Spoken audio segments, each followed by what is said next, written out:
Everyone, welcome to the grind. A special episode for this for Friday. Oh, this will air Friday.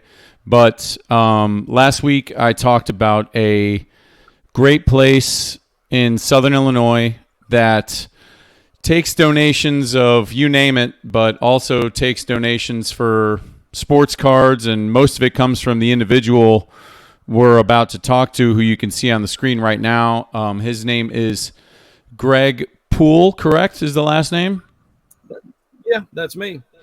Sweet. If you could really quick give everyone a lowdown of who you are and what the ministry does. Yeah, so we, like you said, we're in Southern Illinois. A lot of times when we say Southern Illinois, people don't really know what that is. Everybody just kind of assumes Illinois is Chicago. So we're actually like more Kentucky, Missouri, Southeast Missouri, Western Kentucky. So we're the tip of the state. We have been around now for 22 years. I started when I was really young, so I guess that makes me feel like I'm not so old. I feel old enough when I get up in the morning. So yeah, we've been around 22 years. We, like you said, we do take. Well, I guess I should start with what we do. So what we do is just in short, help people. When we started, we mainly focused on local classrooms. We're in a pretty high poverty area. Like our free and reduced rate at our local school is like 82 to 85%. So what that means is that percentage of the school's population is below the poverty line, and so we Wow. qualify for free and reduced free lunch. So we started there. We've expanded. We do senior meal care or senior care. We deliver food to most of our individuals have Alzheimer's. They're still living at home with a caretaker. So about 50%, 60% of what we serve have Alzheimer's. We go into local assisted living facilities. We found out that they don't really have a whole lot of disposable income. And statistically, like 80 to 85%, I don't have the number in front of me, but basically the majority of the people in assisted living aren't going to see anybody. They're not going to have any visitors. So we started going into assisted living facilities. We Wow. throw parties for them. We throw Christmas parties. If there are foster kids in the area, we're hooked up with some local agencies. They'll say, hey, so-and-so has been moved to a new home. They need a bed. They need clothes. They need shoes. And we get that for them. And so we all operate out of all of this is operated out of very, I guess, small, feels confining in small times, but we have a location that we operate out of that these social workers, these teachers, these foster parents can come in and pick up everything that they need free of charge. That's located in the back part. I call it our shop.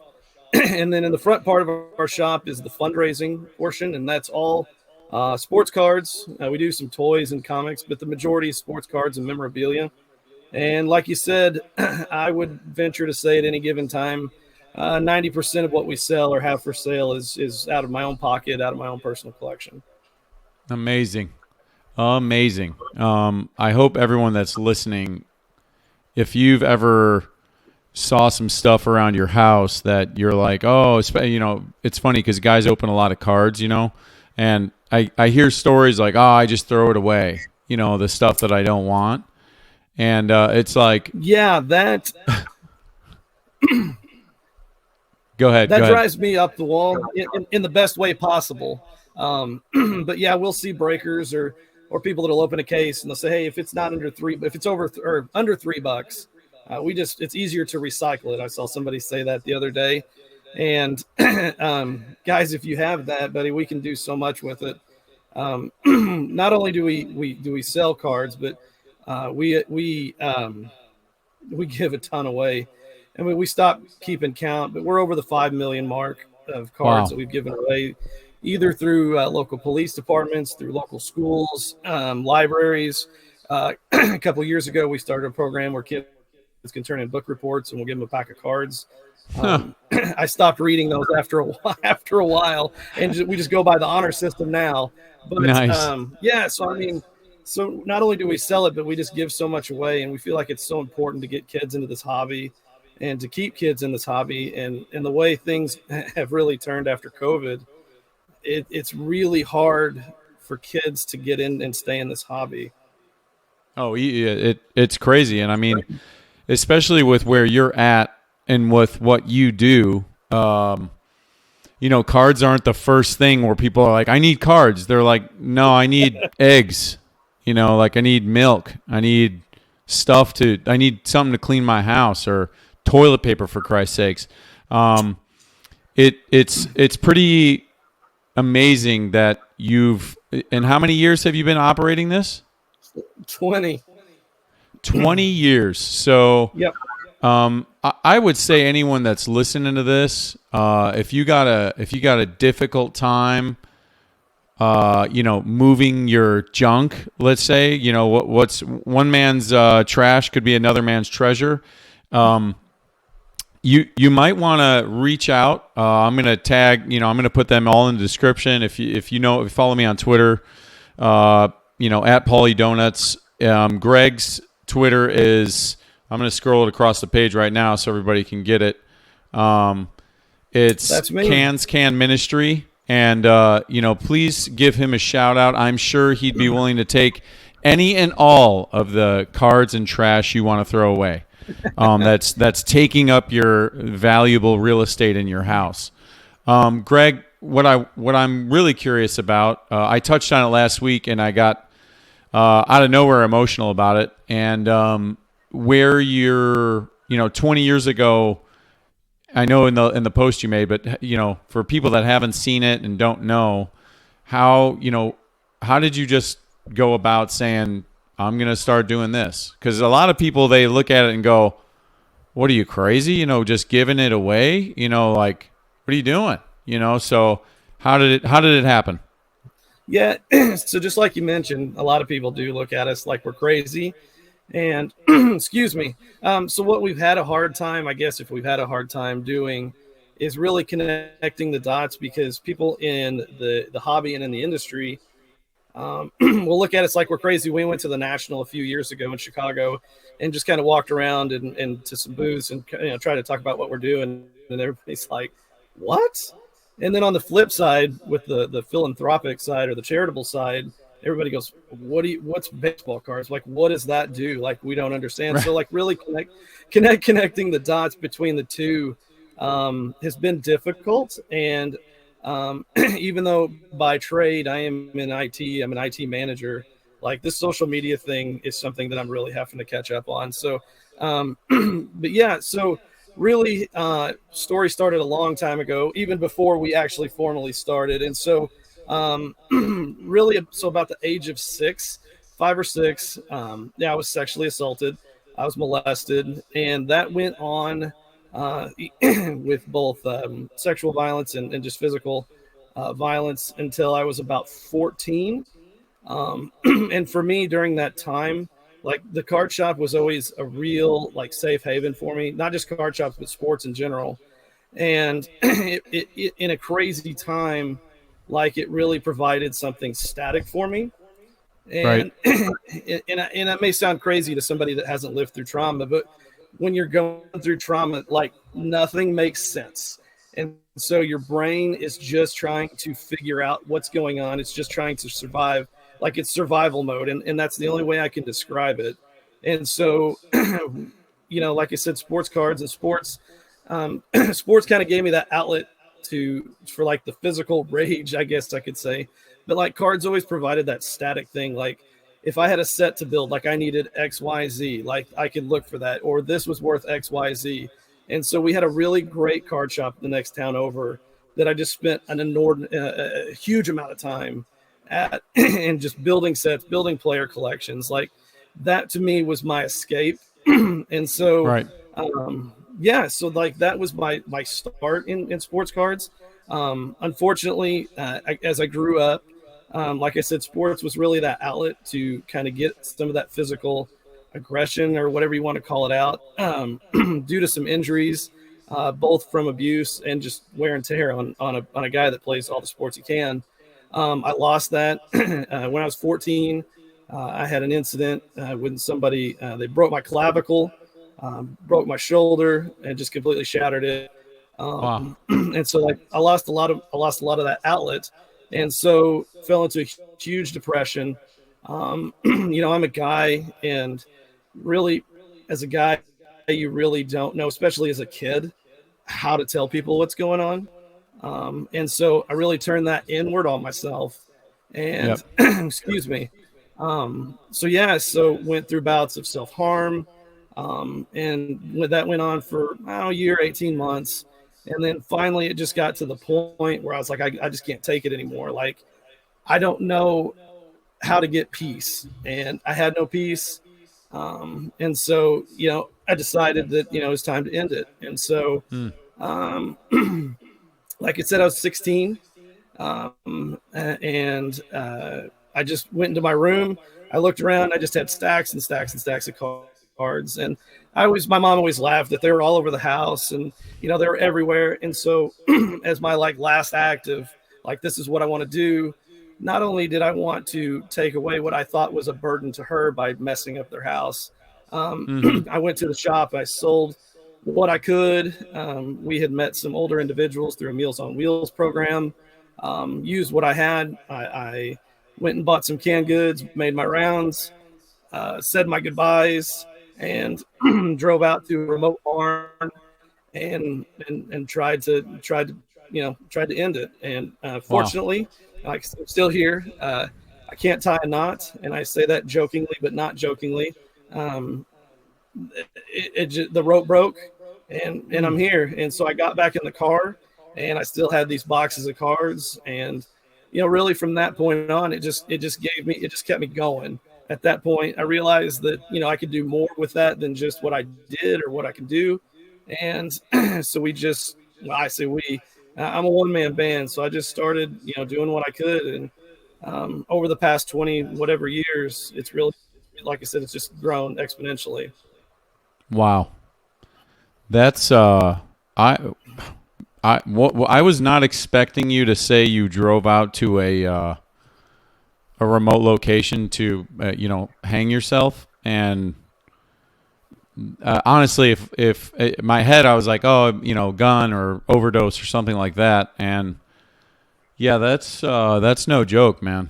Um, did It's you not. did you see were you when you said your goodbyes, were you no one ever kind of telegraphs it, when they're going to do something. There are these warning signs. I've had people tell me, hey, I'm thinking about this. And it's immediate, like, okay, never leave you alone. We need to talk. We need to find people that are here for you. I'm here for you, this sort of thing. When you were saying your, quote unquote goodbyes, were you just stopping by people you cared about to see, and it was just like a normal everyday for them, but for you it was like final moments kind of thing? Sorry if I'm Oh getting yeah, personal. absolutely. Oh no, hey, and part of telling this story is just being honest. I mean, we've talked a few times. We've done a few smaller interviews, local TV, and I kind of give a sanitized version of it. But I just realized that not only just for what we do, it's important, but one of the things that I've always told my kids, like you got to do hard, and so I can't tell my kids you got to do hard if I'm not honest with the hard things that I've done or had to do in my life. Right. And so yeah. So I mean, I got really good at hiding things, and again, like I say, hiding. Like I got really good at just being normal. Mm. And again, that may not make sense to some people, but like I just got good at being okay. And so yeah, when you say your goodbyes, like to you, it is the end. It wasn't like overly dramatic. Like I didn't, I wasn't crying, I wasn't doing anything. It was just like, hey, you may not see me for a while, or I'll see you later. And so to them it was probably just an average visit, and to me it was the visit. Wow. That's and my biggest thing about talking about it, and I've been trying to, and hopefully soon, my little, I told you before the show, my little brother is struggling with some things, and I think the more that people talk about it that have lived through these experiences, that are thriving now and helping out other people. If somebody, I know my podcast isn't some Joe Rogan experience here, but if if one guy that might follow me on Twitter or follow you on Instagram or Twitter, they happen to say, okay, today I'm going to listen to this podcast because, oh, it sounds kind of interesting. And maybe they have some of those thoughts going on in their head. I think it's so important for people to hear other people talk about it and see that, oh, I'm not, because what happens more often than not, I feel, is that you feel like you're really alone.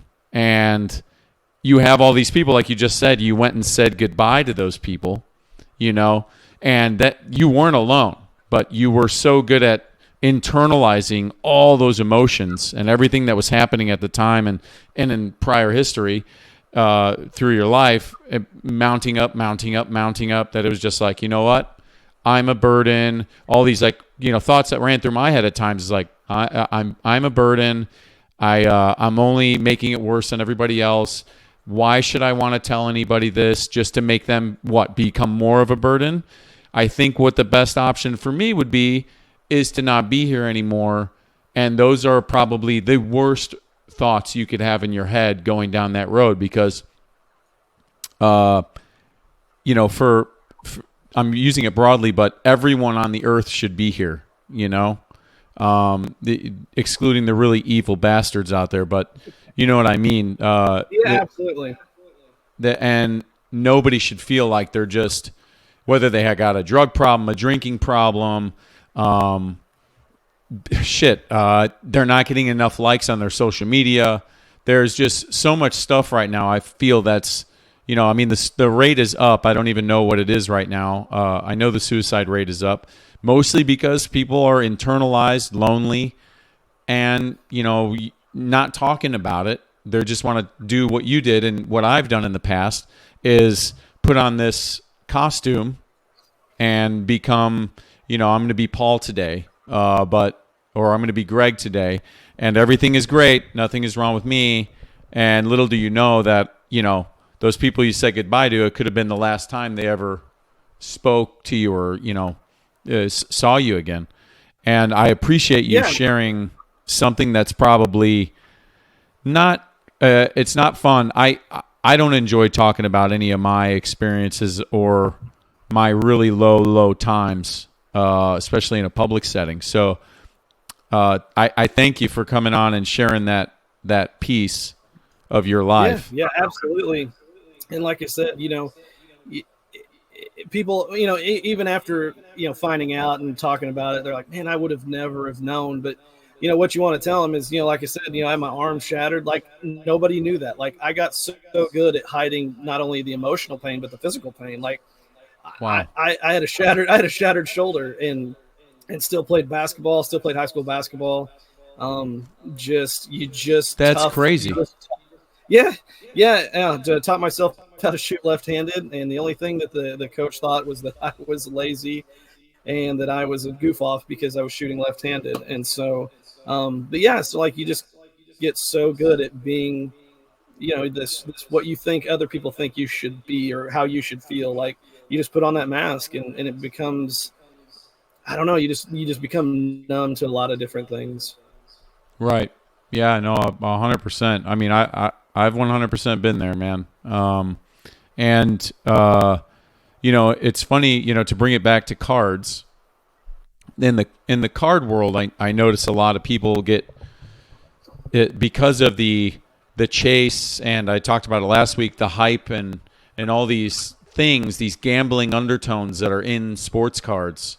People get so caught up, and financial stress, it happens to everybody, but you can compound it very quickly with sports cards, and it's easy to become alone. I mean, I get people that message me and say, hey, I'm really, really down on my luck. I need money. Can you please buy these cards for me right now? And I'm like, man, this ain't for you anymore, bro. Like you either need to take a deep, long look in the mirror or take a long break and figure out what's actually going on, because there's something you're chasing. I understand the hitting the one of one, you insert the name, is great. But man, if you're going broke or you're having, horrible thoughts about life, man, cards aren't for you. Yeah, and a lot of what we've seen, you mentioned people coming in asking, hey, like, can you buy this? I need out. I need to sell this. I need money. Like, and again, not that these things are bad, but a lot of the people that we experience that are in that situation have gotten in on live breaks. They've gotten in on that quick fix, and so the internet has done wonderful things for our hobby, but to some extent for those um, who may not have, either who have addictive personalities or who may not have the knowledge, like, it's not good for them. And I think COVID made that worse. Right. I think a lot of people tried to capitalize and did on people's lack of knowledge, For and sure. so we saw a lot of people in the last 2 or 3 years that went way overboard with things that they didn't have the proper knowledge of. And yeah, so they're coming out on this end where the credit card bill is due. I mean, we've talked to people who are like, hey, all you got to do is get a low interest credit card. It's easy. You buy into these breaks and then you flip them and you pay it off before the bill's due.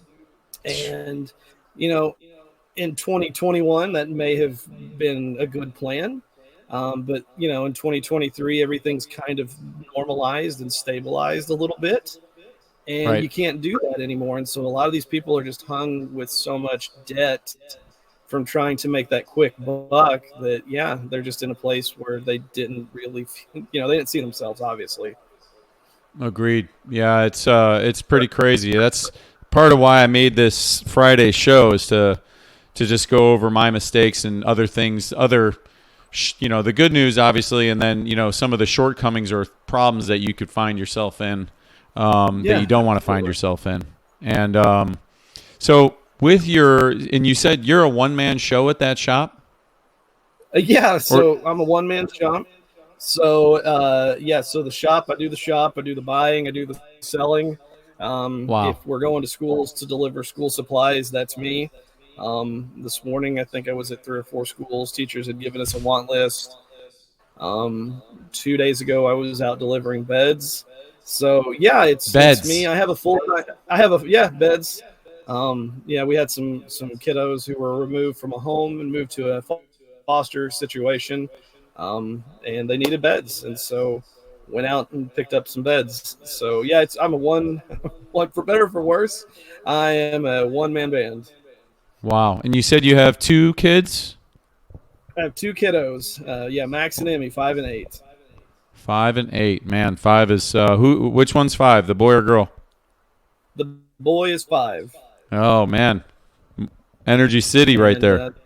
Energy City, and my daughter's 8 going on 28. So so yeah, they're never a dull moment with them. I should say that they do help at the shop, so they do what they can. Yeah, I was just gonna say, do they know what you do? I know they probably don't understand the full scope, and kids don't really understand money. I'm guessing the 8 years old is starting to understand what money is. I have a 5-year-old daughter, so yeah. So they both understand what money is. So they do help. So like tomorrow night, we're going to a local assisted living facility. They're going to come in and they're going to help. They're going to do everything that we do. It is confusing to them at times because we have so much stuff laying around the house that they would like to open and like to have. And so,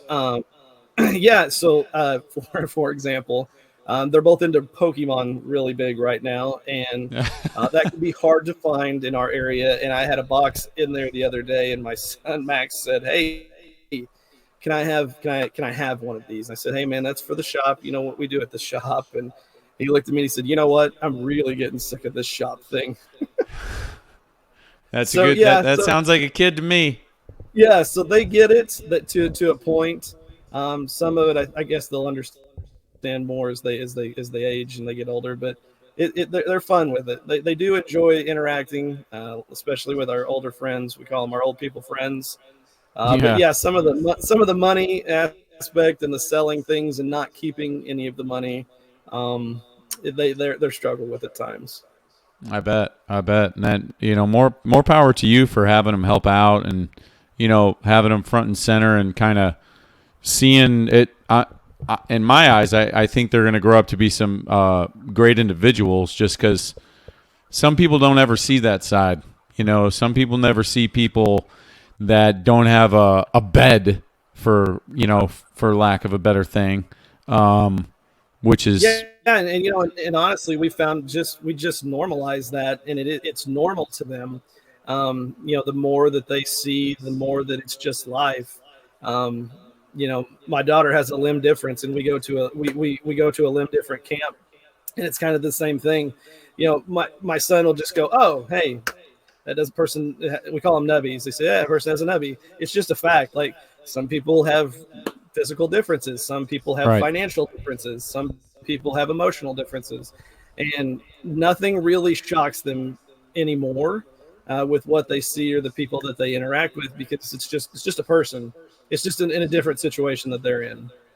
That's such an amazing way to look at it. Too, I wish more people could see things that way through that lens. No matter what you look like, what you do, well, what you do matters, but what you look like. If you got $1 billion in the bank account and you got $1, as long as you're a good person, you treat people right, we can, we can appreciate that, and it should be appreciated instead of, well, you have blue eyes, I have purple eyes. Yeah, we don't like purple eyes. It's like, wait, what? They're both eyeballs. That's so awesome of Yeah, you to kind of to and push that. growing I up, don't know if you're pushing it or if it's just natural. so I think it's probably both. If you ask the kids, I probably push it. But yeah, I mean, it's just natural, and especially growing up in the situation that I grew up in, you just can't assume anything about somebody, their life, what they've been through, what they're going through. Because again, like I said, in later years, just being open and honest with people, I'd venture to say 95 to 98% of the people I talked to I had zero idea the things you were going through, what you had went through, what you'd lived through. And so, yeah, it just teaches you, you can't assume, because, for a fact that you can't assume. Yeah, no way. And I mean, I hope that the word of your place touches somebody out there that has a few higher connections, not for myself, but for you and what you're doing there. It's so funny, the sensationalizing of these things that these huge companies are doing that are involved in our industry, which I understand that they have to do those things to grow their business, grow their brand, and make these billions and millions of dollars.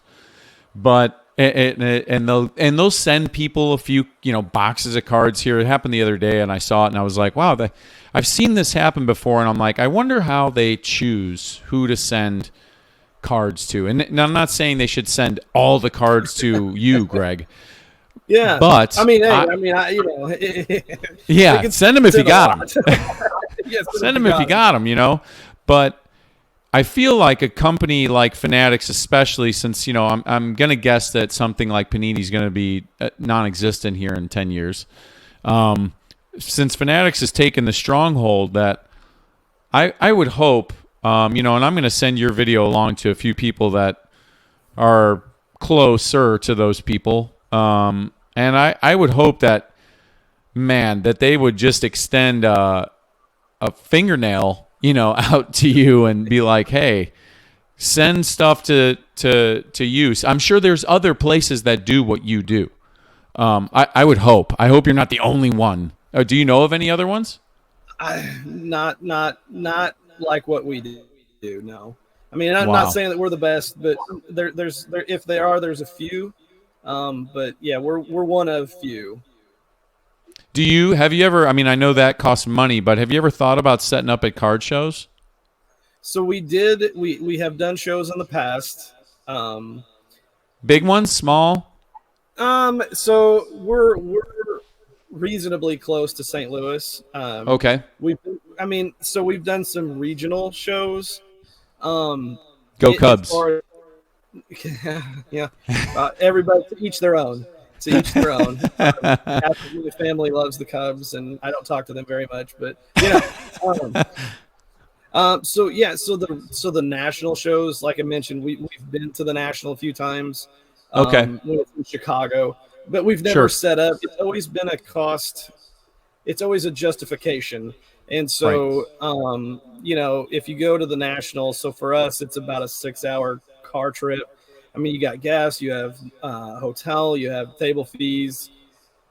It See, becomes like, for you guys, the table should be free because it's not like you're there. Hey, buy my slabs and let's wheel and deal here. Ha ha ha. It's like, yeah. yeah, I'm not making any money. Uh, So I we know I'm make no taking up money. a small corner of your freaking show that's the size of Rosemont, but hello. Yeah. So and I don't know that I've mentioned. So 100% of what we sell like goes back. So there's no reimbursements. Nobody's paid. If it comes out of my collection, I don't go, well, that was a $10 card. I take the $10 out. So like 0% comes back to me. But yeah, so like you said, it comes back to like, do I spend $2,000 to get there and to set up, or for $2,000 I can buy 7 kids a bed. Like it Wow. becomes this like thing where you have to justify your expenses, and sometimes the bigger shows are harder to justify, especially Of when course. your wait list for our senior our food we do food delivery. So our senior list is, we've got like 15 or 20 people that are waiting to get on this list that we can't serve. So it's like, do we pick up 2 more seniors, or do we go to this show? And so we do a little bit online. I've done eBay in the past. Again, I'm learning this whole social media thing. As somebody, I'm embarrassed to say that I'm not good. It's like I said, somebody whose career is IT. Social media sometimes escapes me. Oh Um, yeah, it's a whole nother but monster, man. it's a whole other monster. So yeah, so like I said, so we've done that in the past, and it's been kind of all over the place. I mean, it'd be All great right. if, yeah, we can go set up somewhere for free, buddy. I'll be there with bells and whistles on. I'll have my 8-year-old. We've got a megaphone, and she's an aggressive salesman. We'll be chasing people down, but like I said, it becomes the cost thing.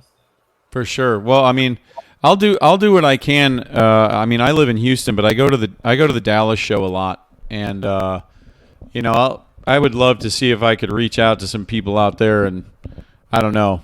See, you never know if you don't ask, right? Yeah, and we're learning that right now. Yeah, I mean, a little bit of guerrilla marketing and aggressive kind of contacting. Who knows what could happen, but. Yeah, I definitely will reach out when I'm there. And, the other side, I'm going to keep trying to plug people and anyone that's listening to this, now that I'm looking at everyone here, please try to spread the word about Greg's Place. Once again, it is scrolling on the bottom. There's the Twitter, Cans Can Ministry. Okay, y'all got that. And here's the website. canscanbenton.org. O-R-G. Benton, Benton.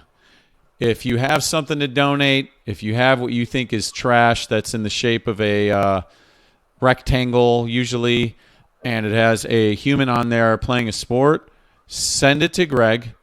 He'll figure out what to do with it, even if it's your 13th year Al Horford base card. Just send it. It's fine. I know the shipping is going to cost you a little bit of money, but it's not going to cost you that much that's going to hurt you. And if you have a business and you don't give away cards and you're looking for a spot to give them away, it's a tax write-off for you on the shipping. So go ahead and Yeah, send it. yeah, and we're a And 501c3 charity, so there you right go. off, right off away. Boom. An easy write-off, you know? Yep. So please spread the word. Send Greg whatever you got. Also, if anyone out there is listening and you are connected to somebody that has some social media connection to one of these higher up people or low tier entry level people, send him his video that he posted on Twitter. Send them this podcast. Get his word out. And, see what they can do. Who knows, man, or girls that listen. You never know who's going to hear it, who's going to see it. And it could end up helping a lot of people, like 7 kids get a bed. Do you have a bed? I'm sure most of the people listening have a bed because you have a phone and you're listening to my podcast. So help Greg out. Greg, thank you very much for hopping on the show. I didn't want to keep you too long. Hey, no problem. Sorry the power went out earlier. Oh, it's all good, man. The first episode I recorded of The Grind, I had to record 3 times because my mic didn't turn on for the first 3 times. So it's something always going to happen. But yeah, man, I appreciate you so much for what you do, and it's amazing. I will have stuff to send for you. I have 2 massive boxes here that just have stuff that I usually wait till Christmas time to make giveaway boxes for, but this year I'll just send it to you guys, and you can figure out what you want to do with it. Awesome. And yeah, I appreciate what you do. Thank you again for sharing your story. Any last words you want to give to the peeps out here? Yeah. Hey, and if you're hurting, if you don't know what to do, I mean, please seek help.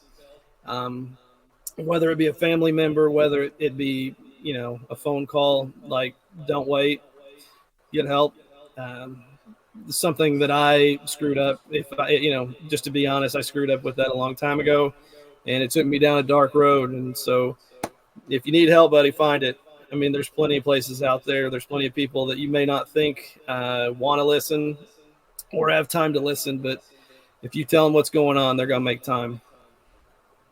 Amazing points, which is a great segue for next week. We're going to obviously I'm talking about the good news again. There's always some in the hobby.